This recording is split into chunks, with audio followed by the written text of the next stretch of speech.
வணக்கம் உறவுகளே, நான் உங்கள் மதுசூதன். இது இலங்கை பற்றிய அதிரடியான பிரேக்கிங் நியூஸ். என்ன விஷயம் என்றா, இரண்டாவது ஈரானிய கப்பலையும், அதாவது கொழும்பிடம் உதவி கேட்டு கோரிக்கை விடுத்திருந்த ஈரானிய கப்பல் இலங்கையிடம் உதவி கோரியிருந்த தரை தட்டுவதற்கு, நங்கூரம் இட்டு தரிப்பதற்கு, பாதுகாப்பாக தரிப்பதற்கும், அடிப்படை வசதிகளை பூர்த்தி செய்வதற்குமாக மனிதாபிமான கோரிக்கையாக இலங்கை கடல் பரப்புக்கு அண்மையில் இருந்த அடுத்த இரண்டாவது ஈரானிய கடற்படைக்கு சொந்தமான கப்பல் உதவி விடுத்திருந்தது.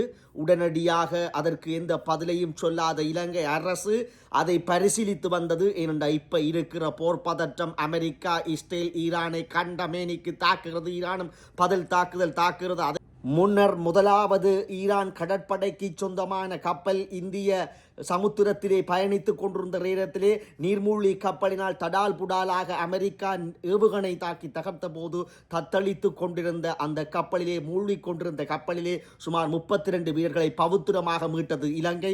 மனிதாபிமான அடிப்படையிலே அதைவிட 80க்கும் மேற்பட்ட உடலங்களை, ஈரானிய கடற்படை சிப்பாய்களுடைய உடலங்களை கொண்டு வந்து இருக்கின்றது. இப்பொழுது அது இலங்கையிலே இருக்கிறது. அதன் மத்தியிலே திருப்பவும் ஈரான் விவகாரமாக இலங்கை சிக்கப்பட்டு கொண்டிருக்கிறது. இதை ராஜதந்திர ரீதியில் இலங்கை அணுகுவது மிக முக்கியமான விடயம். அந்த வகையிலே அனுரகுமார திசாநாயக்க அவர்கள் விசேட அறிவிப்பின் மூலம் இப்பொழுது அந்த கப்பல் இலங்கைக்கு தரை தட்டப்பட்டிருக்கிறது. கொழும்பு துறைமுகத்திலே தரை தட்டப்பட்டு நங்கூரம் இடப்பட்டு அங்கே இருந்த அத்தனை கடற்படை சிப்பாய்களும் ஊழியர்களும் பவுத்திரமாக மீட்கப்பட்டிருக்கிறார்கள், தரையிறக்கப்பட்டிருக்கிறார்கள். சுமார் 208 கடற்படை சிப்பாய்கள், அங்கே இருக்கிற மாலுமிகள், ஊழியர்கள் என 208 பேரை பவுத்திரமாக கொழும்பு துறைமுகத்திலே தரை இறக்கி இப்பொழுது அவர்களை வெலிசரை கடற்படை முகாமிற்கு பாதுகாப்பாக கொண்டு செல்லப்பட்டிருக்கிறார்கள். அனுரகுமார திசாநாயக்க அவர்கள் 5/3/2026 விசேட ஊடக சந்திப்பிலே ஒரு அறிவிப்பை வெளிவிடுகிறார். அது இந்த பரபரப்பான சூழ்நிலையிலே பேசு பொருளாக இருந்தது, பார்க்கப்பட்டது. என்ன விஷயம் என்றால், நாங்கள் போரிலே நடுநிலைவாதிகள், எந்த நாட்டிற்கு சாதகமாகவோ பாதகமாகவோ நாங்கள் செயற்பட போவதில்லை. எங்களுடைய நிலம், கடல், வான் பரப்புகளை எந்த நாட்டிற்கு சாதகமாகவோ அல்லது எந்த நாட்டுக்கு தீங்கிழைக்கும் நோக்கிலோ பயன்பட அனுமதிக்கப் போவதில்லை என்று தடால் புடாலாக அறிவித்து விட்டார் ஊடகத்திற்கு. இந்த ஈரானிய கப்பல் மனிதாபிமான அடிப்படையில் கோரிக்கைக்கு அமைவாக நாங்கள் எந்த நாட்டுக்கும் நடுநிலையானவர்கள் என்ற வகையில் நாங்கள் இவர்களை பவுத்திரமாக கொழும்பு கடற்படை தளத்திலே கொண்டு தரையிறக்கி கொண்டு போவோம். அதைவிட கப்பலை இந்த சர்ச்சைக்குரிய யுத்தகல பூமியிலே, யுத்த நிலைமையிலே கொழும்பிலே வைத்திருக்காமல், வர்த்தக நடவடிக்கை இடம்பெறுகிற கொழும்பு துறைமுகத்திலே வைத்திருக்காமல், அப்படியே ஈரானிய கடற்படையின் உதவியோடு இலங்கை கடற்படையும் இணைந்து அது திருவோணமலைக்கு கொண்டு செல்லப்பட்டு அங்கே பவுத்திரமாக வைத்திருக்கப்படும் என்று அறிவித்து இருந்தார்.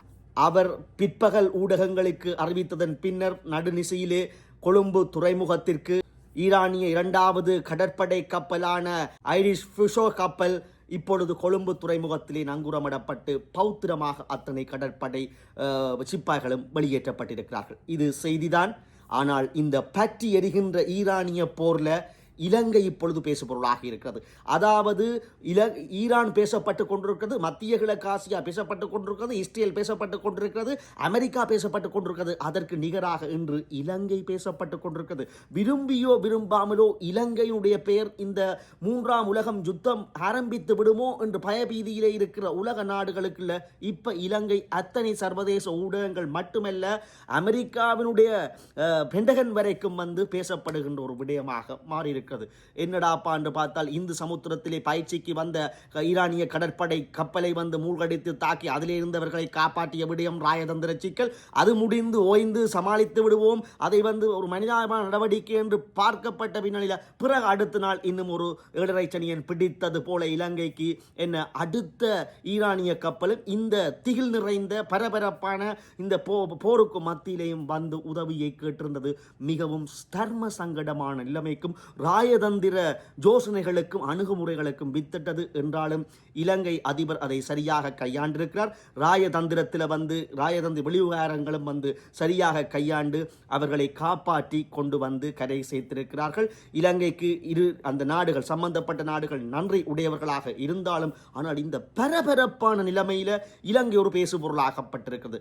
ஆம் உறவுகளே, நீங்கள் இதை ஆழமாக புரிந்து கொள்ள வேண்டும். இலங்கையினுடைய புவிசார் அரசியல் வருகின்ற புவிசார் போட்டி அரசியலுக்குள்ள இலங்கை எவ்வளவு பூகோள முக்கியத்துவம் வாய்ந்தது என்பதை இப்போவாவது நீங்கள் புரிந்து கொள்ளுங்கள். திருப்ப சொல்லுகிறோம், இலங்கையை மையப்படுத்தி பெரும் பூகோள போட்டி நடைபெற்றுக் கொண்டிருக்கிறது.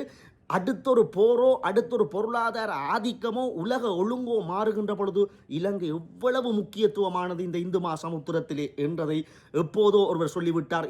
இந்து மகாசமுத்திரத்தின் முத்து என்று.